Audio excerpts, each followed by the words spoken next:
así se pudrió todo.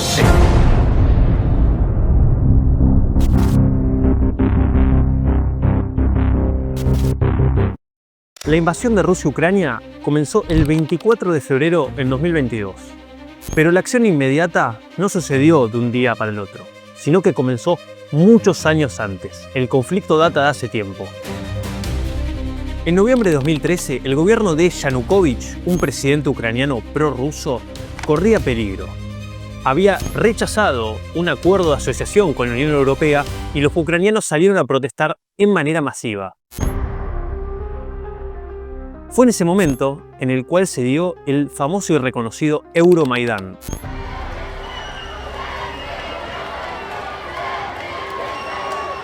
Tan solo unos meses después, el gobierno de Yanukovych caía en febrero de 2014, pero aprovechaba esto el gobierno ruso de Vladimir Putin para lanzar una invasión a la península de Crimea.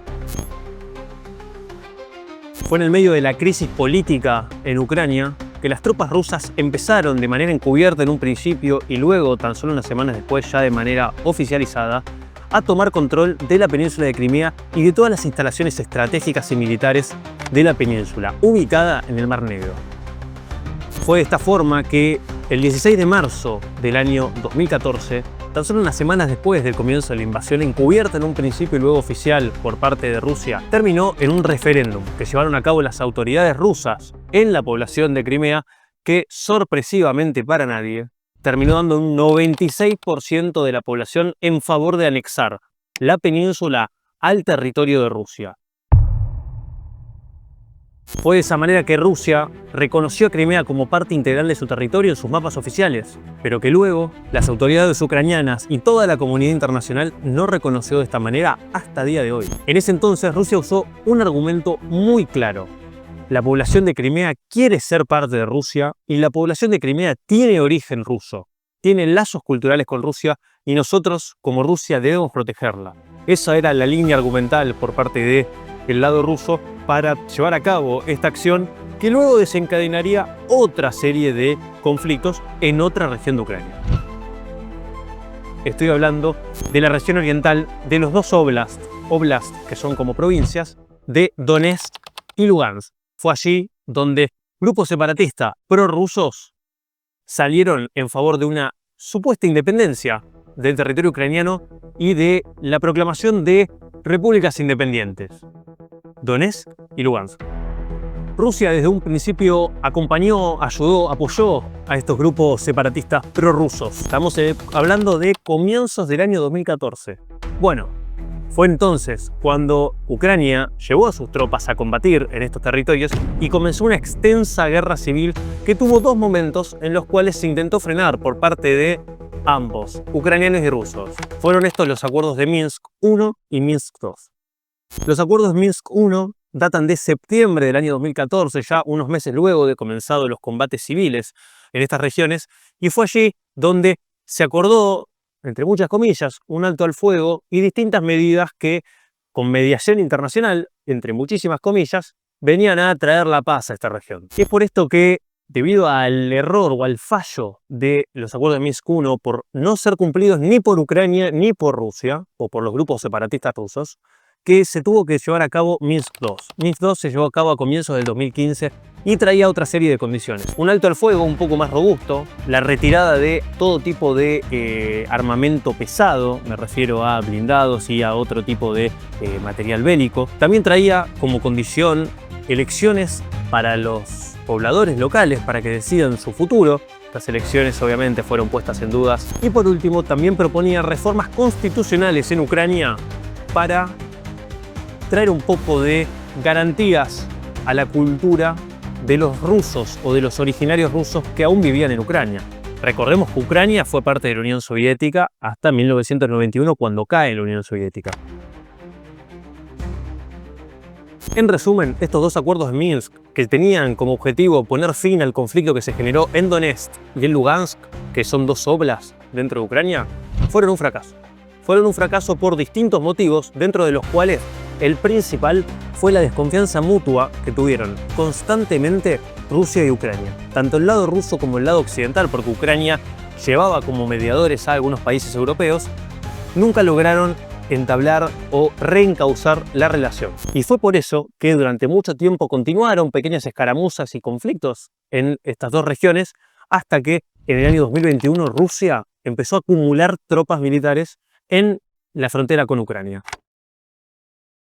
No grupos separatistas prorrusos dentro del territorio ucraniano, sino que tropas convencionales rusas en la frontera con Ucrania. Fue allí y esa acumulación de tropas y acumulación de medios que duró desde mediados de 2021 hasta febrero del 2022. Para el 21 de febrero del año 2022, Rusia ya había acumulado los suficientes medios militares como para poder salir a decir públicamente que reconocía la independencia, el reconocimiento internacional de la independencia de los óblasts de Donetsk y de Lugansk. Fue en ese entonces cuando Rusia dejó de reconocer, por así decirlo, los grupos pro-separatistas rusos, sino que pasó a decir los gobernantes legítimos de las repúblicas ahora de Donetsk y de Lugansk. Fue en ese momento, 3 días después, el 24 de febrero del año 2022, cuando lanza la invasión militar a Ucrania. Invasión militar que en su discurso público Putin no la catalogó como tal, sino que la catalogó como, o la rubricó como, operación militar especial. Esto con el objetivo de bajarle el tono, que no se hable en el siglo XXI de una invasión militar, como lo es, sino que se hable de una operación militar especial. Esta operación militar especial tenía como objetivo hacer un golpe de mano y tumbar al gobierno de Kiev en tan solo 3 días.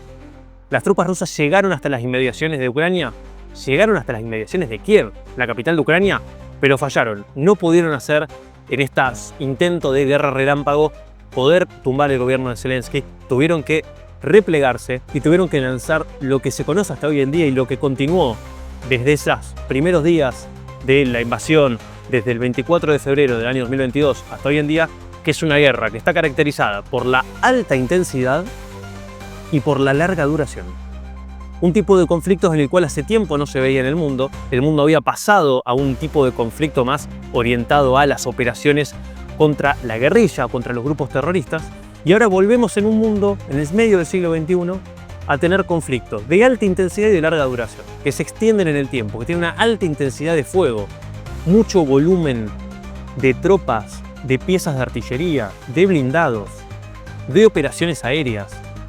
Rusia desde un comienzo dejó desconectada a Ucrania. Fue allí cuando intervino Elon Musk con la donación de los aparatos Starlink, los aparatos que le dan conectividad no solamente a la cadena de mandos ucraniana, sino que también dan conectividad a todos los drones que utiliza Ucrania en el frente de batalla. Por otro lado, Rusia lanzó ataques y lanza ataques hace 3 años de manera sistemática sobre toda la infraestructura crítica ucraniana. Generación de electricidad, distribución de electricidad. Han atacado depósitos de armamento, han atacado bases militares y también edificios civiles de todo tipo. Por el lado ucraniano, muy similar, en los últimos meses han atacado infraestructura crítica rusa cercana a la frontera ucraniana, todo lo que está en los 200 kilómetros aproximadamente de la frontera ucraniana sobre territorio ruso. Fue aprobado por Estados Unidos y los países europeos que puedan utilizar su armamento para atacarlo. Ucrania no ha atacado todo porque tampoco tiene medios infinitos, pero ha atacado lo suficiente como para generar algún tipo de daño en alguna pequeña infraestructura que pueda generar algún malestar en la población y las fuerzas militares rusas. Por último, el motivo más importante que argumenta el lado ruso, no de manera oficial, pero casi, de el lanzamiento de esta operación militar especial o invasión militar, tiene que ver con el pedido de ingreso de Ucrania a la OTAN. Rusia, desde 1991, cuando cae la Unión Soviética en adelante, en reiteradas ocasiones advirtió al lado occidental que no expanda la OTAN hacia el este. Y la OTAN se expandió sistemáticamente hacia el este. Durante mucho tiempo, muchos ex-estados soviéticos, como lo fueron Polonia, como lo fueron los estados de los países bálticos, eran parte del esquema de seguridad de la Unión Soviética. Y en muy poco tiempo pasaron todos abruptamente a estar del lado occidental. Entonces, en ese contexto, Rusia, advertencia que daba, advertencia que no respetaba el lado occidental, bueno, decidió, en el caso de Ucrania, que era por así decirlo el último gran país que tiene frontera en el oeste ruso con el país, con Rusia, lo que terminó generando que Rusia lance esta operación militar especial.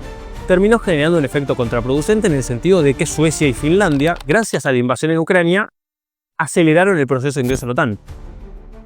Pero si vamos a la práctica, el motivo por el que en febrero del año 2022 Rusia invade Ucrania no era la desnazificación de Ucrania, como lo dijo Vladimir Putin. No era la desmilitarización de Ucrania, como lo dijo Putin. Sino que tenía que ver con otro tema. Tenía que ver con el ingreso de Ucrania a la OTAN. Ese podemos tomarlo como uno de los hitos en el plano estratégico que desencadenaron la invasión de Rusia a Ucrania, violando toda norma del derecho internacional y que hasta el día de hoy no se ha resuelto. Así se pudrió todo en Ucrania.